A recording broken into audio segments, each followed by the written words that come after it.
사회 보시면서 오늘 제목이 복음의 시작이라 이렇게 잘 말씀을 해주셨는데,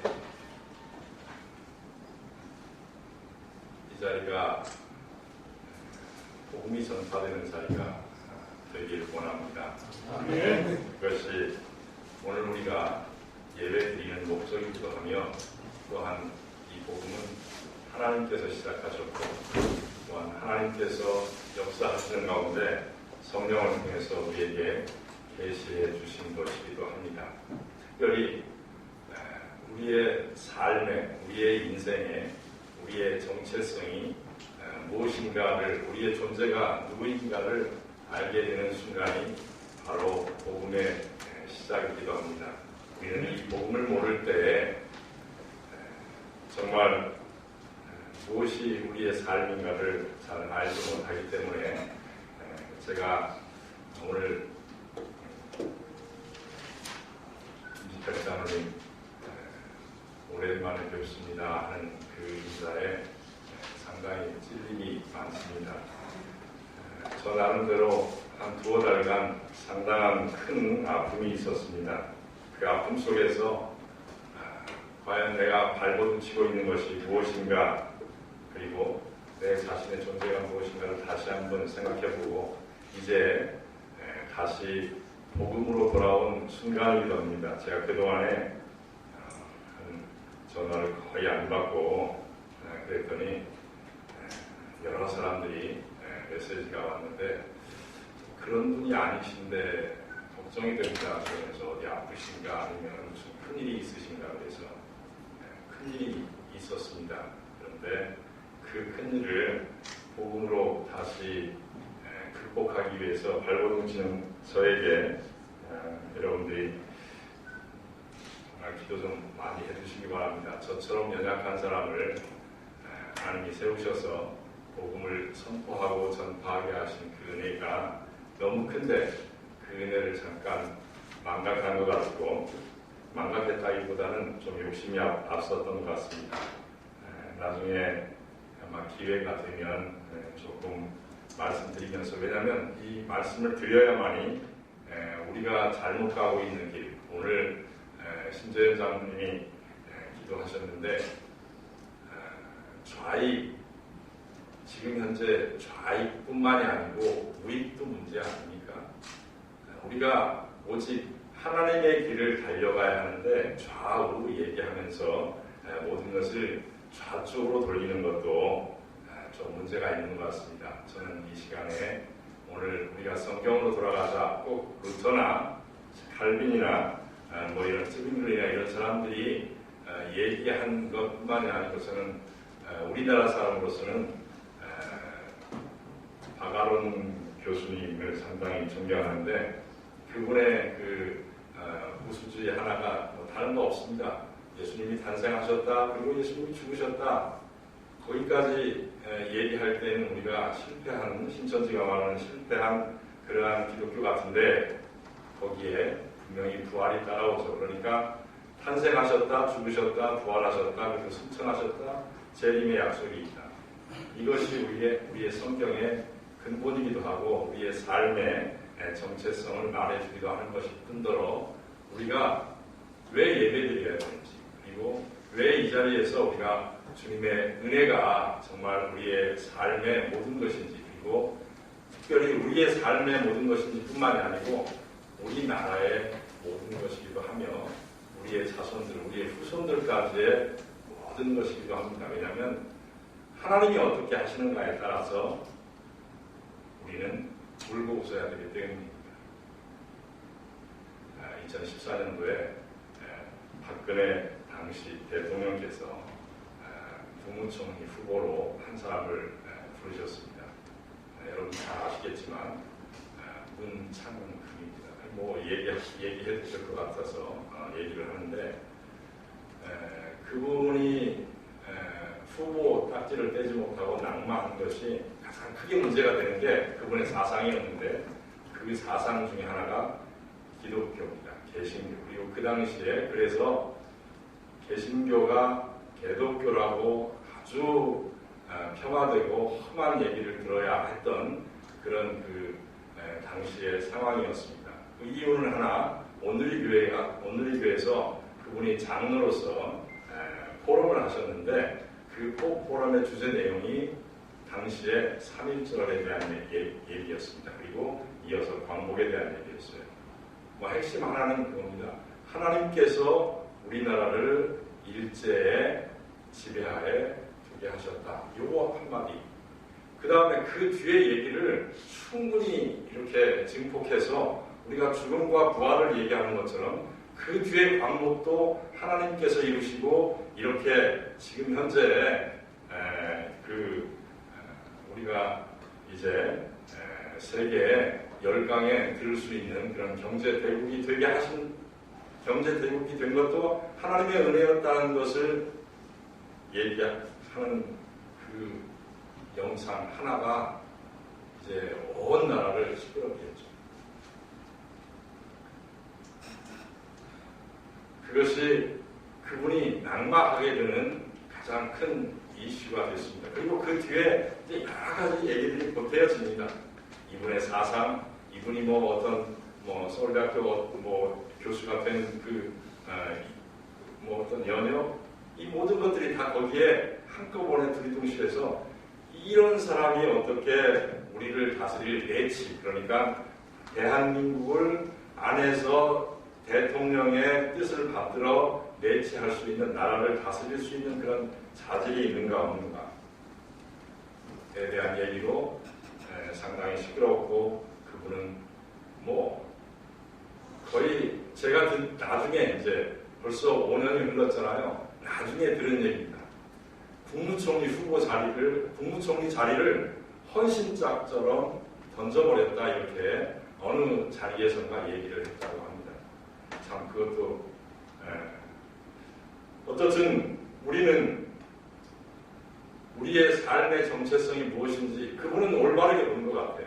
요 근래에 또 이제 언론가니까, 그리고 칼럼니스트라서 저널리스트라서 요 근래에도 또 어떤 소식을 전해주고 있는데, 우리는 이게 그 당시에 누구도 보호받을 수 없었다는 것이 그겁니다.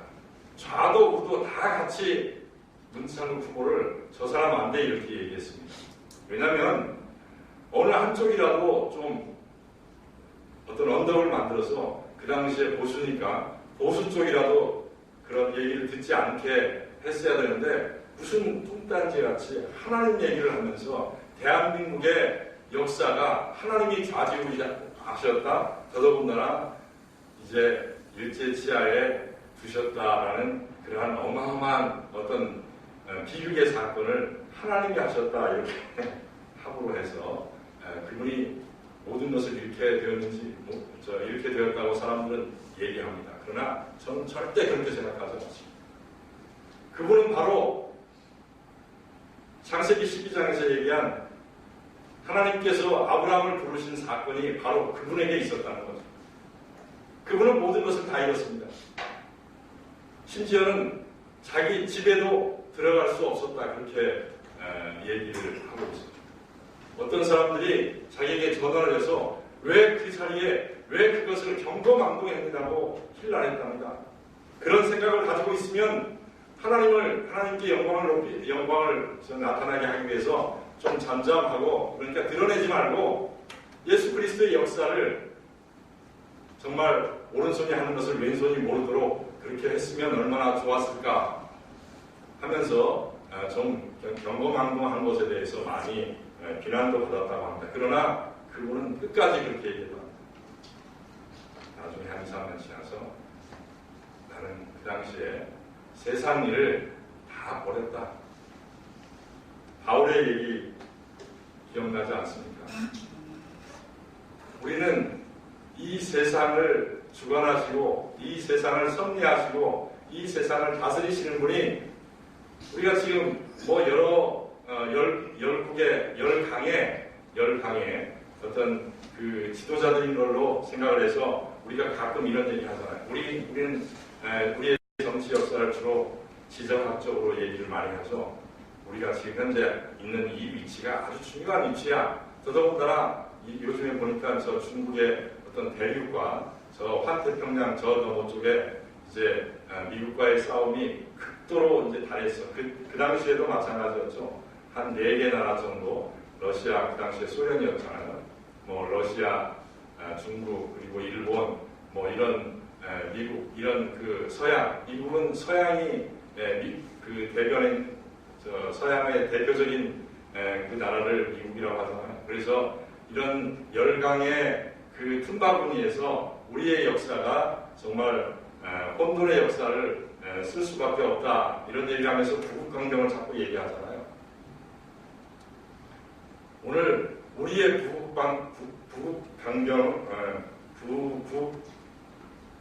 부국에 대한 것은 바로 하나님이 우리에게 어떻게 하시느냐에 따라서 우리는 우리의 나라의 역사가 기록되어져 간다 하고, 그래서 문창극 그 당시의 국무총리 후보자의 그 발언은 맞았다.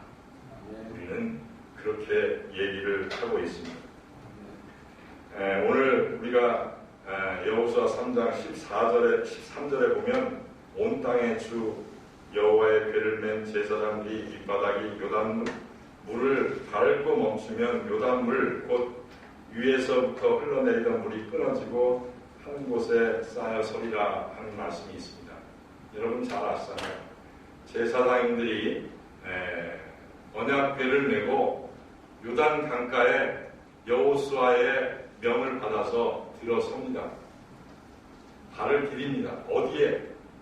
물이 지금 철철철철 넘쳐오르는, 홍수같이 철철 넘쳐오르는 그 물에 언약궤를 메고 들어섭니다. 어떻게 들어설 수 있었을까요? 저는 그것을 어떻게 들어설 수 있었을까라는 그런 그 질문을 하기보다 우리가 쉽게 얘기하면 하나님께서 그렇게 성령을 통하여 하시겠죠.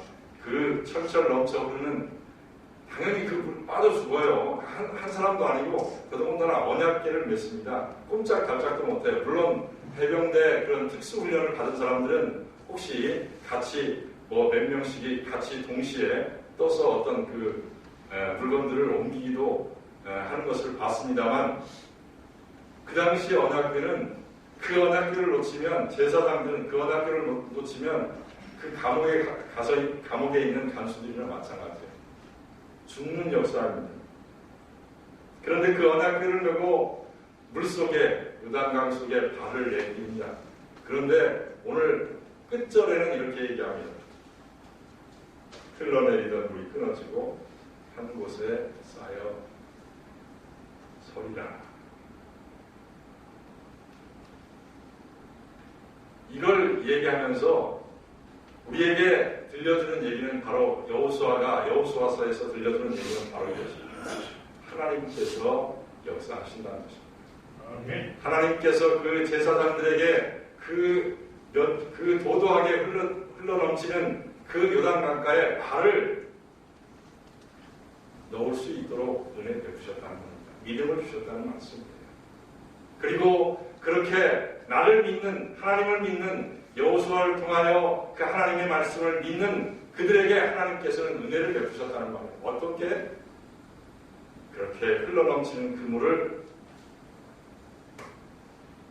끊어지게 하셨고 그 물이 한 곳에 쌓여 서게 하셨다는 말씀입니다. 오늘 마가복음 1장 1절, 여러분들이 너무 잘 아는 성경입니다. 하나님의 아들 예수 그리스도의 복음의 시작이다.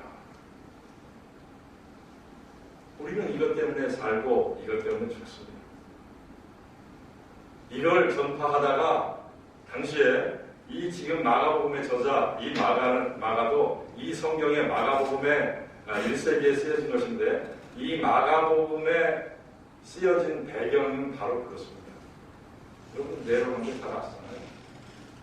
네로 황제가 정말 자기의 지금 현재 있는 궁이 좀 빈약해요.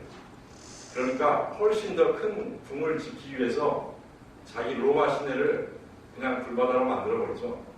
그리고 이제 여론이 험악해지니까 이제 이 기독교인들에게 핑계를 댑니다. 기독교인들이 불을 질렀다고 그렇게 얘기를 합니다. 그러면서 그러한 여론을 다 이제 모아서 기독교인을 타도하고 기독교인을 다 당시에 뭐 짐승의 밥, 사자의 밥이 되게 하기도 하고 여러 가지로 핍박하면서 그들의 생명을 압박해 갑니다. 이때 이제 마가가 이 마가복음을 시작하죠. 이게 이제 복음의 시작의 기록의 시작입니다. 당시에 이제 기독교인들은 너나 없이 다 지금처럼 불안하고 정말 미래가 어떻게 될 것인가에 대한 굉장한 두려움이 앞서 있었습니다. 그들은 다 죽어갔어요. 그래서 그들은 지하로라는 말은 물론 땅속이기도 하지만 숨었다는 얘기입니다. 예배를 드리면서 예배 드릴 곳이 없어요. 샅샅이 그들은 뒤져가면서 이제 예배 드리는 장소 그리고 이 복음의 구체적인 내용은 죽었던 예수님이 다시 살아나셨다는 거예요. 그리고 우리가 지금 함께 하신다는 그리고 약속하셨다는 거예요. 그게 복음의 주요 내용입니다. 그 주요 내용을 고백하는 예배 드리는 이 사람들을 어떻게든지 잡아서 그들에게 허물 잡는 거죠. 허물을 이 지금 현재 로마가 거의 불바다가 되어가는데 거의 반절 이상이 다 타버렸다는 거예요. 그리고 그 자리에 이제 다시 어마어마한 그 네로 황제의 궁전을 지키기 위해서 그러한 그 일을 꾸민 것은 자기들인데도 불구하고 다른 사람들에게 특별히 기독교인들에게 이제 그 화제의 원인을 돌리면서 그들을 핍박하기 시작하는 거죠. 그때 나타난 것이 바로 마가복음입니다. 그러면서 마가는 이렇게 시작합니다. 이 복음이라는 것은 바로 다른 사람이 붙여준 내용이 아니에요. 바로 저자가 이렇게 시작합니다. 하나님의 아들 예수 그리스도의 복음의 시작이라. 복음의 시작이라. 이 복음이 뭐죠? 복음은 이제 로마서 1장 2절로 4절에 보면 이렇게 시작합니다. 예수 그리스도의 종 바울이 내가 하나님의 그 사도로 부르심을 받았는데 바로 이 사도로 부르심을 받은 이유가 하나님의 택정하심을 입었는데 그 이유가 뭐냐면 복음을 위하여 택정함을 입었다. 이렇게 얘기하면서 이 복음이 무엇이냐면 2절입니다. 이 복음은 하나님이 선지자들을 통하여 그의 아들에 관하여 성경에 미리 약속하신 것이라.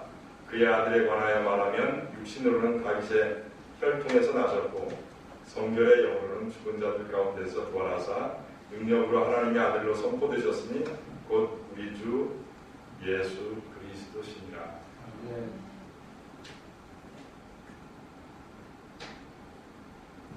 다시 우리의 삶이 우리의 정체성이 무엇인가를 분명하게 확실하게 말씀해주는 내용이 바로 이 구절입니다. 복음의 시작입니다. 이 땅에 하늘과 이 땅의 이 모든 역사는 바로 하나님께서 섭리하시고 하나님께서 주관하신다는 말씀입니다. 근자에 제가 좀 어려움을 겪은 것은 제가 욕심을 좀 부린 것 같아요. 어떤 분이 교회에 찾아오셨는데 아주 굉장히 능력이 있는 분 같은 그런 분이 제가 늘 기도하는 내용 중에 하나가 교회 짓기를 원하는 것입니다. 그래서 그렇게 기도하면서 그것이 벌써 한 15년쯤 되어가는데 그분이 오셔서 교회를 짓는 것에 대해서 상세하게 얘기하시면서 우리에게 전도되어 오신 분이기 때문에 그분이 하나님께서 우리 교회에 보내주신 분이다 생각을 했습니다. 그리고 또 기도도 이제까지 15년 동안 해온 기도가 바로 교회 짓는 것이었기 때문에 그분과 함께 교회를 건축하는 걸 꿈을 꾸었어요.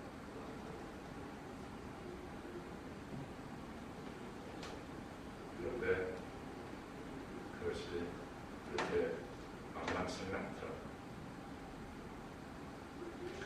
구체적인 내용은 언젠가 다시 말씀드릴 수 있겠지만 오늘 우리들에게 말씀하시는 내용은 교회의 머리는 바로 예수 그리스도 하나님의 아들이시다는 말씀이에요. 그리고 교회는 그의 몸이라는 말씀이에요.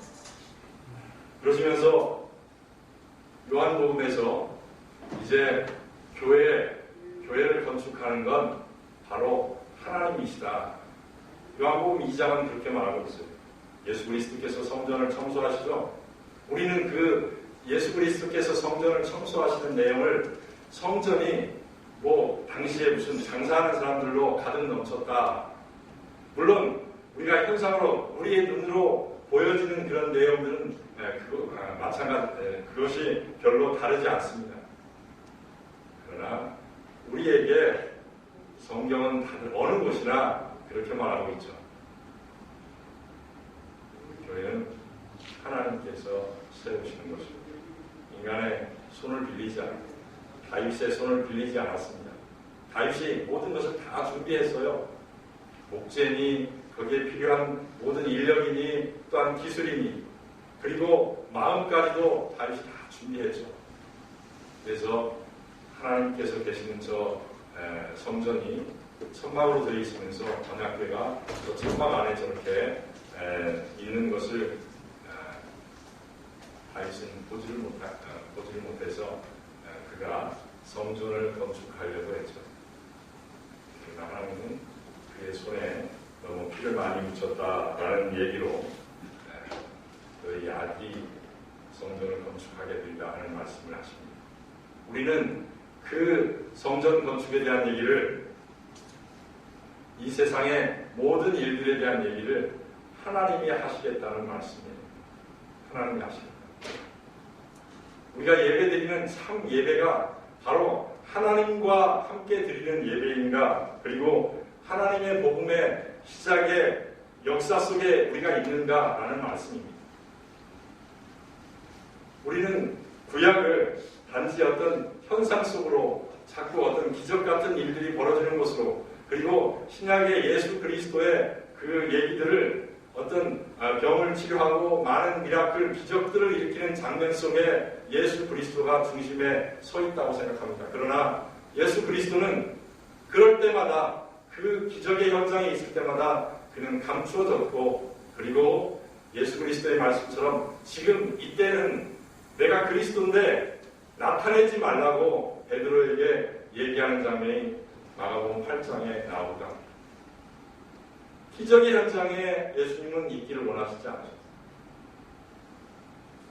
우리가 예수 그리스도, 그가 자기의 사명을 감당할 때 이제 나귀 새끼를 탔다. 어떤 곳에 가면 나귀가 매여 있을 텐데 그 나귀를 풀어 내게로 데리고 와라. 그리고 그 나귀 새끼를 탄 예수 그리스도의 모습을 우리에게 분명하게 보여줍니다. 거기에 많은 군중들이 모여들죠. 호산나 호산나를 외칩니다. 다윗의 자손 예수여 우리를 구원하소서.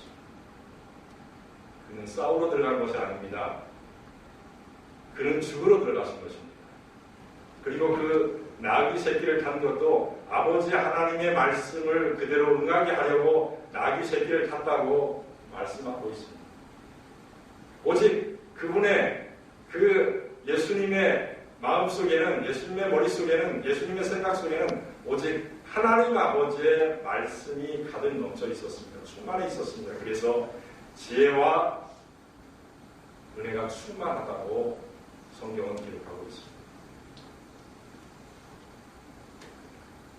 오늘 우리는 하나님의 아들 예수 그리스도의 복음을 듣고 있습니다.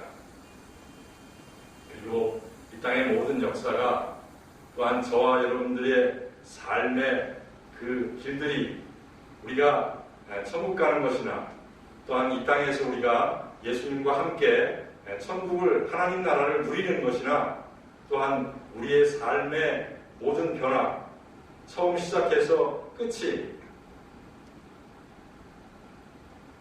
어디에 있는지를 성경은 말하고 있으면서 그 시작을 복음의 시작이다 이렇게 말하고 있는 것입니다.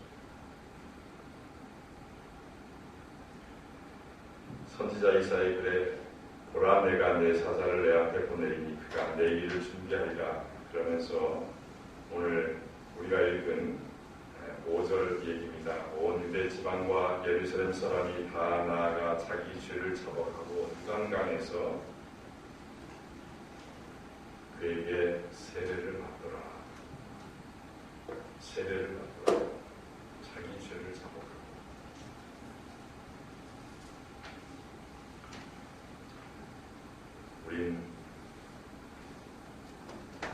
우리의 부딪힘이, 우리의 만남이, 우리의 생각이, 우리의 사상과 사고가 인류의 지혜가 이 세상의 모든 것들을 점점 더 좋은 쪽으로 개선되어 간다, 개혁되어 간다 하는 생각으로 가득 넘쳐 있습니다. 그런데 교과서는 그렇게 말하고 있습니다. 하나님께서 웃으신다는 말이죠. 시편 2편에서 말하고 있죠. 우리가 인본주의 또한 인권 대단히 중요한 얘기입니다. 이 화두를 꺼내면 누구도 여기에 반론을 제기할 사람이 없습니다. 사람의 생명만큼 귀중한 것이 없습니다. 그래서 이 세상의 모든 물질들을 다 동원해서 어떤 한 사람을 살리는 것이 가장 중요합니다. 죽이는 것보다 살리는 것이 얼마나 중요한가. 그래서 이국종 교수는 모든 것을 다 동원해서라도 사람을 살려야 된다고 하는 것이 그분의 지론입니다. 대단합니다. 그러나 우리가 이 얘기를 한번 해볼까요? 단 한마디만 하고 싶습니다. 사람이 어떻습니까? 힘이 부패한 것이 사람이라고 했습니다. 힘이 부패한 것을 살리기 위해서 모든 것을 다 동원해야 됩니다. 얼마나 힘이 부패했으면 하나님의 말씀을 헌신짝처럼 버리면서 모든 것이 자기가 옳다고 하는 사람들, 그래서 끝내는 이 세상이 부패의 도가니로, 그래서 하나님께서는 모든 것을 용광로에 다 집어넣어 버려야 하는 그러한 지경을 만들어가는 게 사람들 아닙니까? 창조과학에서 가장 중요한 모티브 하나가 있습니다. 물질은 개선되어 가는 것이 아니라, 개혁되어 가는 것이 아니라, 점점점 좋아져 가는 것이 아니라, 그것이 진화론이잖아요. 모든 것은 극복되어 간다는 것이 진화론입니다.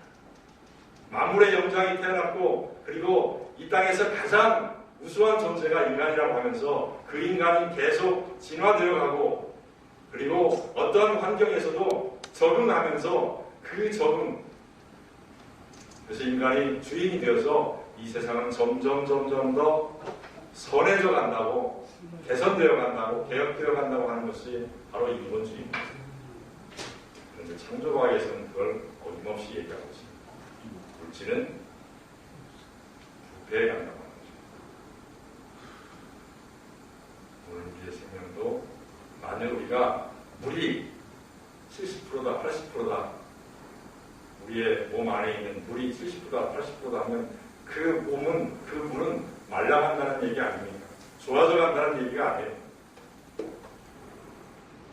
오늘 하나님의 복음의 시작만이, 바로 예수 그리스도의 역사만이 우리에게 온전한 하나님의 생명을 우리에게 주실 수 있다고 말합니다. 오늘 그것이 너무 경시되고 너무 핍박당하고, 하나님이 얘기하면, 조금 전에 한번 거론했으니까 문창극시처럼 완전히 매도되어지는 그러한 세상이 지금의 세상입니다. 복음의 시작을 거론하면 하나님의 아들 예수 그리스도의 그 말씀을 시작하기 하면서부터 그는 완전히 매도되고 미친놈으로 소리를 들어야 합니다. 교회가 그렇게 되어갑니다. 그래서 우리는 걱정하죠. 저 서양의 교회들처럼 우리 한국의 교회도 이제 어김없이 그들의 전철을 밟아갈 것이다. 그럴 수도 있습니다. 그러나 하나님이 그렇게 하시면 그럴 수도 있다는 말씀입니다. 하나님이 예수 그리스도를 죽이신 것처럼 우리 한국교회를 죽이시면 우리 한국교회도 어쩔 수 없습니다. 하지만 하나님이 예수 그리스도를 죽이신 것처럼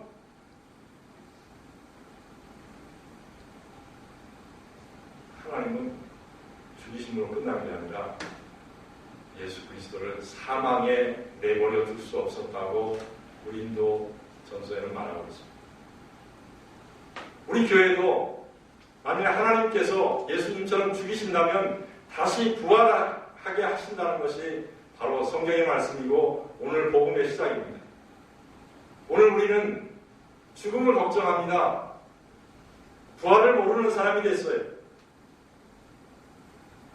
성경은 분명히 죽음과 부활을 얘기하면서 그 죽음의 그 다음 이면이 바로 부활이라고 얘기합니다. 그리고 우리의 주님은 승천하셨고 우리 주님은 다시 오실 것이라고 재림할 것이라고 우리에게 철떡같이 약속을 주신 분이 바로 성경입니다. 오늘 우리는 이제 타임즈가 무엇 때문에 존재하고 있는가를 다시 한번 기억해야 합니다. 바로 복음 때문에 타임즈가 존재한다는 것입니다. 그리고 복음은 바로 하나님께서 시작하셨고 하나님께서 결론이고 하나님께서 우리에게 주신 가장 중요한 전파되어야 할 세상 사람들은 가장 미련하다고 생각했던 그 전도. 하나님께서 전도를 사용하신 것은 우리가 지금 보기에 예수 그리스도 자기 아들을 죽이셨다는 것 때문에 가장 세상 사람들은 미련한 것이다. 그러나 그 죽음 뒤에 부활이 있다는 것을 오늘 저와 여러분들은 들으면서 마가복음의 복음의 시작이 하나님 아들의 역사가 하나님 아버지를 통하여 우리에게 선포되는 것이 얼마나 중요한 것인가를 그래서 저는 이 시간에 자기의 모든 것을 다 던져버린 문무총 후보자에 대해서 찬사를 보내고 싶습니다. 그분은 다 잃어버린 것이 아니라 가장 중요한 것을 생명을 획득했다는 것입니다. 오늘 우리는 우리 안에서 외쳐지는 이 외침이 있습니다. 마태복음도 마가복음도 요한복음도 얘기했던 것처럼 주님께서 우리와 함께 하신다는 것입니다. 이제 그 말씀이 교회에 편만하게 또한 교회가 그 말씀을 증거하면서 교회가 예수의 제자는 예수의 몸으로서 조금도 부족함이 없도록 우리가 늘 기도하면서 교회는 혹시 핍박당하고 죽을 수도 있습니다. 하나님이 그렇게 하신다면 예수 그리스도도 하나님께서 죽이셨습니다. 그러나 예수 그리스도는 부활하셨습니다. 교회는 분명히 다시 죽인다면 살아날 것입니다. 기도하겠습니다.